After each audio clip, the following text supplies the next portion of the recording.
Hi guys. Hello, good morning everyone.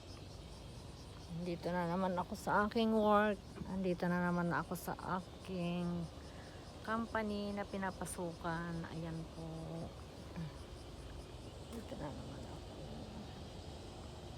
Ayan ang tinatrabahoan ko. Ayan ang company na pinapasukan ko. Ayan ang aming parking area. Ayan, napakaluwag. Wala pang tao gaano ngayon. Iba-ibang pasok kasi namin minsan. 8, may 8 o'clock, may 9 o'clock, may 10 o'clock, may 11 o'clock, may 12 o'clock.